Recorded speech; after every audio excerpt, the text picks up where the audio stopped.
painting we're coming to see is straight ahead.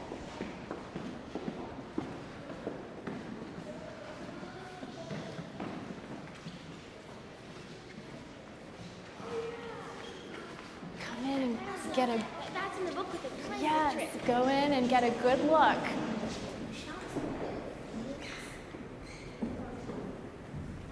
Okay, I want you to let your eyes wander over the entire painting. Start at the top. Let your eyes go across from the left to the right. And then go down to the middle of the painting.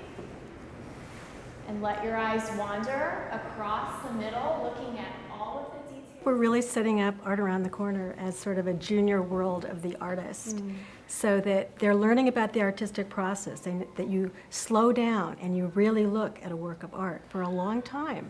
And look at the bottom very carefully. What do you see? I see a person all the way back there by the boat. He's like a little small, tiny person. Destiny. I see a shark, like a whole bunch of sharks. Has cat eyes and a big nose and sharp teeth. We have not talked about the rope that's in the water where they're trying to pull in the man. All right, there's also a rope down here in the water. And someone is trying to pull the man in using the rope. I see a man that's holding another man so that he won't fall in the water. I see the monument. Does it remind you a little bit of the Washington Monument right here? Yeah. Okay, how would you describe it? Why does it remind you of it? It looks like a pencil. Okay, it looks like a pencil. So let's go on to wonder, and what I'd like you to do is take a minute to think carefully and quietly about what this painting makes you wonder. What questions do you have about the painting? Try to jot down a few on your own, and then we're going to do some partner activity.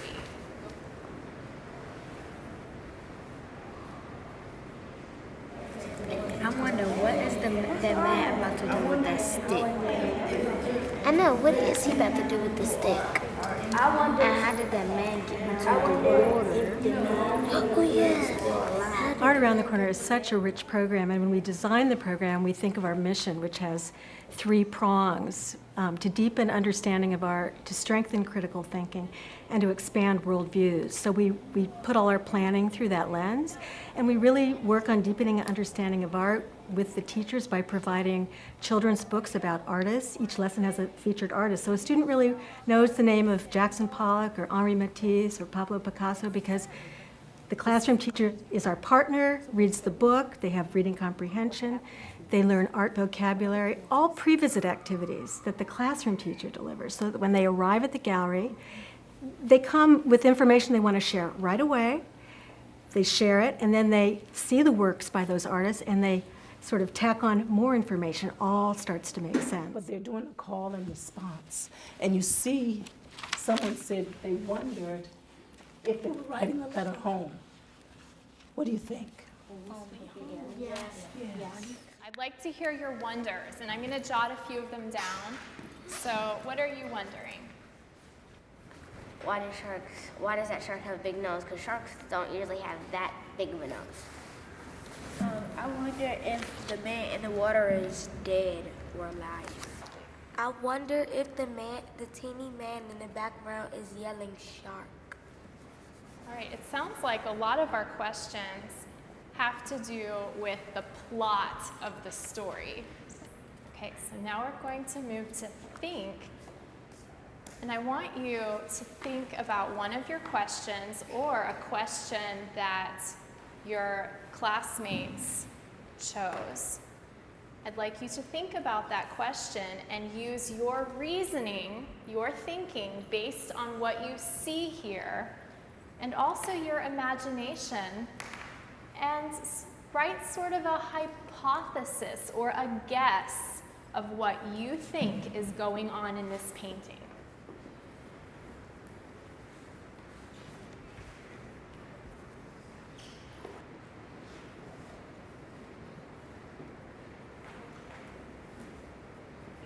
Now turn back to your partner knee to knee, eye to eye. Tell them what you think is going on in this painting. So probably the man in the blue probably pushed him. Yeah, that's how the man got his love. So that's why he just like, he's looking at him like, oh well, you should. Yeah, like, oh well, you shouldn't have been mean to me or something like that. And while we were kids or something, they probably been friends for a long time. I think the man is crazy. I think the shark has the right of way. It's the sea. They shouldn't be swimming in the sea. They shouldn't be swimming in the sharky sea because they try to catch the shark and the shark comes up and bite the rod and kill them. So the shark should have the right of way. It's his sea. He owns the sea. That's his land. You're in his territory. And I think the fin thingy is not a fin. I think it's a tail because normally the sharks aren't that long, so it's either too sharp or that's a tail. Unless it's a thresher shark that if the tail is a little bit long, it might be a thresher shark or something. But I think that's a tail because there's no shark that's that long, or that's either two sharks. I'd like to hear some of your hypotheses and ideas based on evidence of what you think is going on. Then I'm going to share with you the story that I've read about this painting. Naya? I think the people in the boat is running away, and while they were running away, they found a man that walked into the water. I think that they were fishing and probably they caught a shark and the shark came up and tried to, and they dropped him out the boat accidentally while he was wearing no clothes, and he tried to kill him. I think the shark's attacking the man in the water because he's bleeding and sharks can smell blood. For me, one of the most powerful things is seeing the voice of the student evolve over time. We have specific methodologies that we use in Art Around the Corner. We ask students to act, we ask them to sketch, and then we use the artful thinking routine, specifically the See, Think, Wonder routine. Through that routine, students have an opportunity to look at a work of art and to come up with their own ideas about that work. They're not asked leading questions. They're asked open-ended questions. What do you see? And I watch as the students gain confidence in being able to voice their own observation, not trying to find the right answer to a specific question, but just stating what they're seeing with their own eyes, and then what their ideas are about what this painting is all about, and also whatever types of questions they have opportunities to express themselves. Isn't it amazing how we can stand here and just keep talking on and on about this painting? I love it. They get to know the gallery so well. You can see their comfort level increase every time. They know how to move through the spaces. They understand the spaces. If a painting has been moved, they'll say, why is the Japanese footbridge in the East building now and not in the West? What happened? You know, they're just very comfortable there, which means when they do the See, Think, Wonder, or whatever thinking routine they're doing, they're going to take risks. They know that if they can gather their observations and descriptions, we're going to ask them to cite evidence for what they say by saying, what makes you say that? But if they can back it up, their answers are right answers. So it's not like there's one right answer. They can gather information, do some original thinking, and come forward sort of with their argument. What makes sculpture special? So for example, with the What Makes Sculpture Special essential question, the featured artist is Edgar Degas. So they have a wonderful children's book that they're introduced to in class. They learn some sculpture vocabulary in class. Then they come to the gallery and they look at sculpture on a gallery walk together in partners, but then they'll focus on the little dancer. They'll pose like the little dancer. They'll really talk about body language and expression, and then they'll go into our studio and be given an armature and put clay on it, very similarly to what Degas did. So it all comes together in a sort of a wonderful, very threaded package for understanding. Students can do a variety of different kinds of sketches. We show them how to do a blind contour, which is one of their favorites. We often ask them after they make a sketch, well, what do you see now that you didn't see before in the work of art?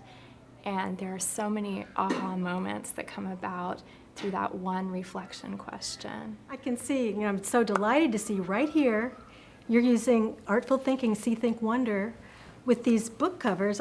Could you just talk about that? It's right here, but tell us about it. It was just a natural flow for us to use the See, Think, Wonder for that. And the kids really got involved in it. And they picked up some things that I didn't expect them to pick up, as far as when they looked at, say, the eyes of one of the persons. They picked up attitude, maybe what this person was feeling. So it helped them predict and infer. And it was just a natural thing that led into what we do as readers. So artists, readers, creators, it's all just an internal thing that kind of flows together. So it was really very natural for us. Our goal is eventually they will be able to leave the program and, independent of Art Around the Corner, can take their family and friends to an art museum and have an experience looking at art and feel empowered in their skills of being able to engage with the work of art.